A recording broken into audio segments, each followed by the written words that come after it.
Ay, magandang araw mga kadyan. Ngayong araw, ikakabit ko po yung ating in-order na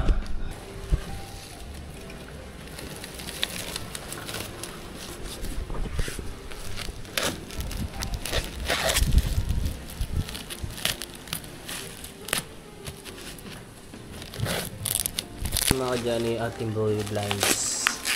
Ang galing. Ay! Tahira yata agad ah. Hindi naman siguro. May gunting naman ako. Hindi ko bukitin. Diba?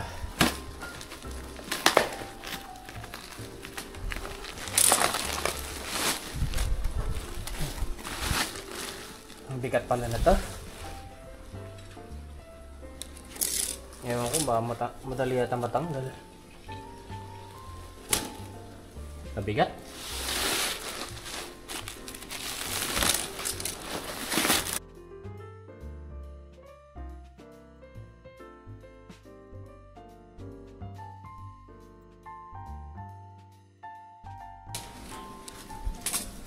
Ayun na dyan, napag-iwalay ko na. Dalawang piraso binili ko.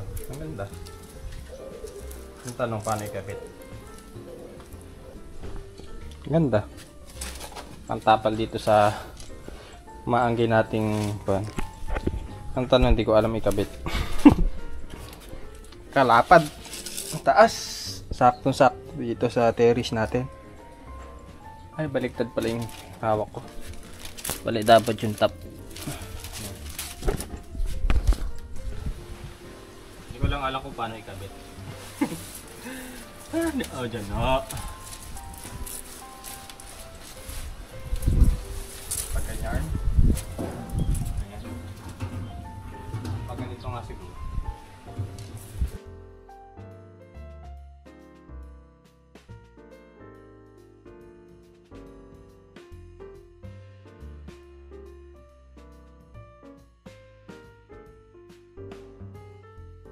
Eh, di ko na, malakas nga, kaso di ko na mapasok yung straw. Ako naman po, di ko naman yan. Bigat ito. Kahit abot mo ba? Papasok mo lang. Sakit na. Kanawi. Ikaw na mag-isay. Huwag mo mag-isay lang. Di ko. Sakit na mga wait lang. Wait na buwa mo lang. Wait na paligan. Ikaw na lang magpasok. Ano lang oh.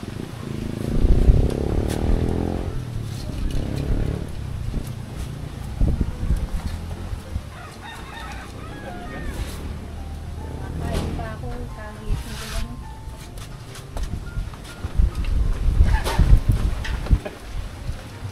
Pasok mo na, dali. Dali!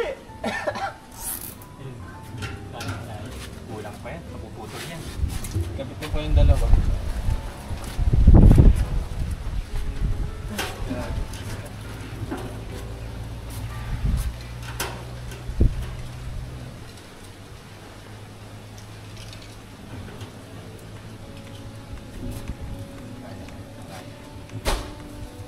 Sabi.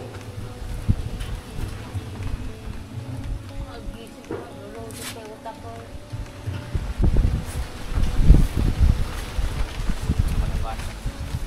Ay lang.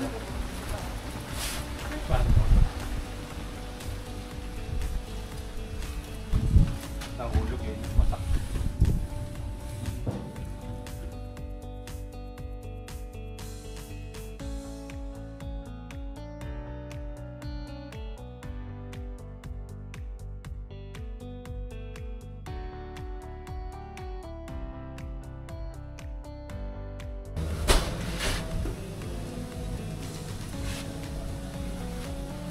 Okay, next.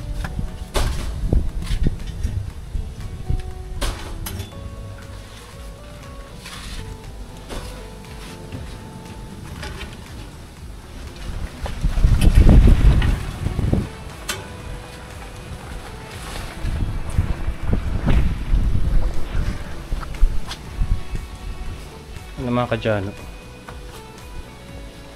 Shala. Hindi na. Pangharang lang naman sa ulan eh. Tsaka sa araw. Makatambay ka dito. Baka naman matibay. Ito lang yung problema ko yung plastic. Kung kaya niyang magtagal.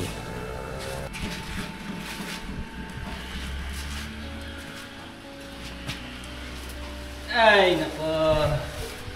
Nandito na magmakarena rito. Baka mag-short circuit yan. Makarena.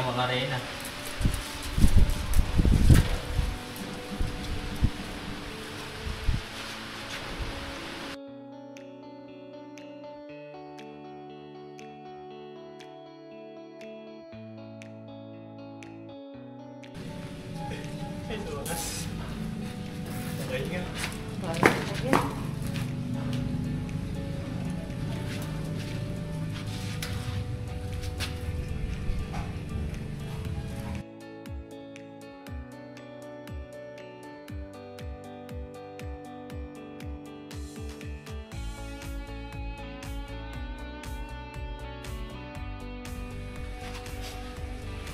Butas. Yan. Pagod na. Di ba kata sila? Kaya buha ko ba?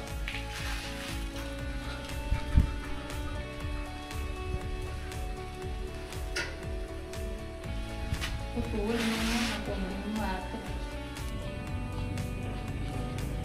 Ngayon mga kadyan, okay na yung kabit ko. Medyo nababaliktad ko lang yung isa. Ayan. Dito na lang yung gilid. Bili tayo ng mas makitid na blinds dito. Sana hindi naanggi masyado rito. Ang protection. Kasi dito hanggang dito wakan yung tubig eh. Siyempre pag lalabas kami baka madulas kami bigla. Ang hirap na.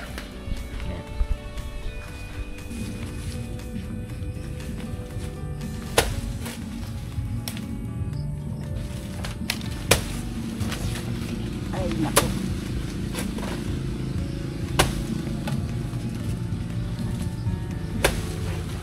Ay, ay. Ganda. Diyan! Huwag ka dyan. Ay. Ay, buki. Yung kabila kaya walang ano sa sabi.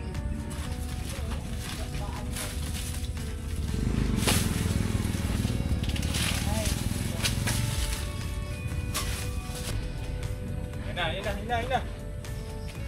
Hilahin mo yung down. Ano ba? Pagsak mo.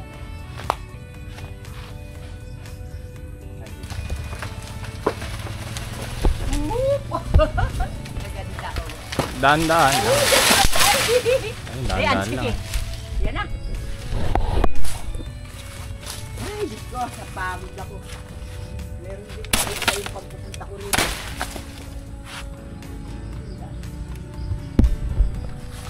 Burrito. Kuya, kumuha ka na, inom.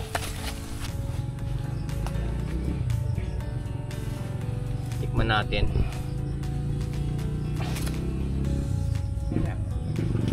Kakain nga. Dinig sa puno. Ay, sarap. Ay, na ano. Yun, kunin. Sarap. Sarap naman. Saging.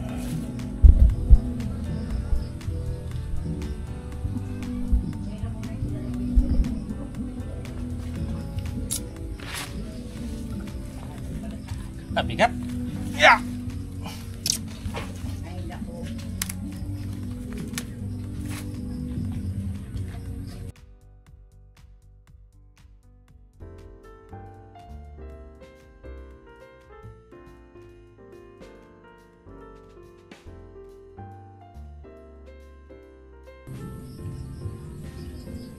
Ganda, ano.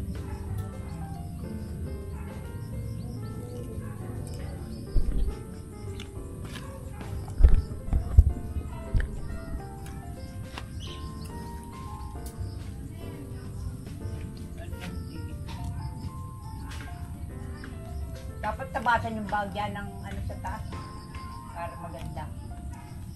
Humino.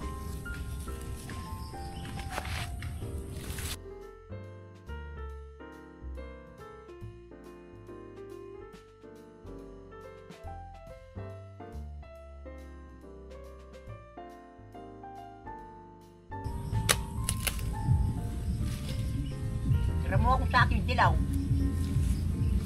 Yan.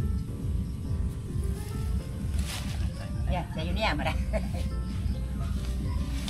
Salamat.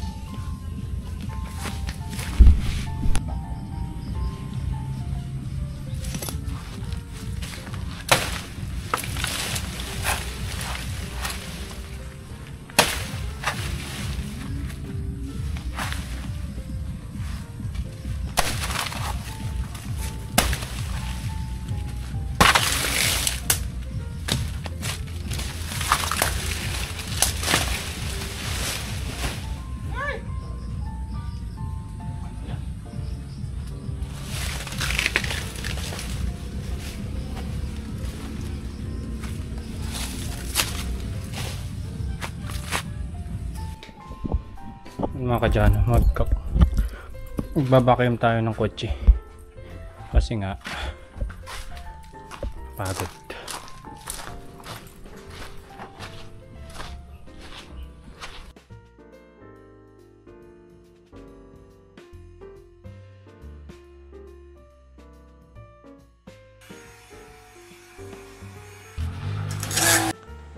Magandang araw mga kachan. Ika-carwash po natin ulit itong ating kotse. Medyo ilang linggo rin hindi na-carwash.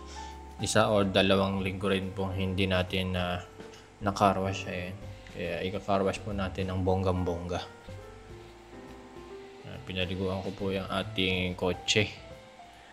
Kasi sobrang kapal na po nung lupang naipon doon sa kanyang tapalodo. Yan, sinabon ko pa po para lahat ng dumi-dumi. Yung hindi ko lang po nalilinis talaga yung nasa pinakailalim. Kailangan po talaga natin ng lifter, ganun. Pero okay lang naman makadyan sa interior or sa exterior ng ating sasakyan. Sa labas, ayan. Bali gumamit pala ako ng pressure washer dito. Yan. Bali pinunasan ko na po ng basahang yung rubberized na towel para po yung tubig hindi matuyo doon sa pintura ng kotse natin para hindi magkaroon ng water mark stain ngayon. Ayan. Kaya napakagandang pampunas yung kasi hindi siya nag-iiwan ng water mark stain. Ayan. Mga kadyano, napagod na pala tayo dyan. Topless na tayo pero okay lang, lalaki tayo. Ayan mga kadyano, siguro mababiyahin natin ito ng malayo ulit. Kaya i-ready natin sa susunod na araw. Siyempre, ready natin yung kotse tapos yung sarili natin sa biyahe mga katsano. Kaya ayun, pinapakapunas ko po kasi yung mga putik tsaka yung gasgas. Ang sakit sa pakiramdam pag nagagasgas pero normal lang siguro sa mga kadyano pagka nabiyahe ka. Hindi maiiwasan yung gasgas lalo na kung nasa probinsya ka, maraming sangasangan sa daan na yan. At yun na lamang po mga kadyano, dito lang po natin tatapusin ang video. Maraming salamat sa panonood. Bukas naman po ulit. Bye bye!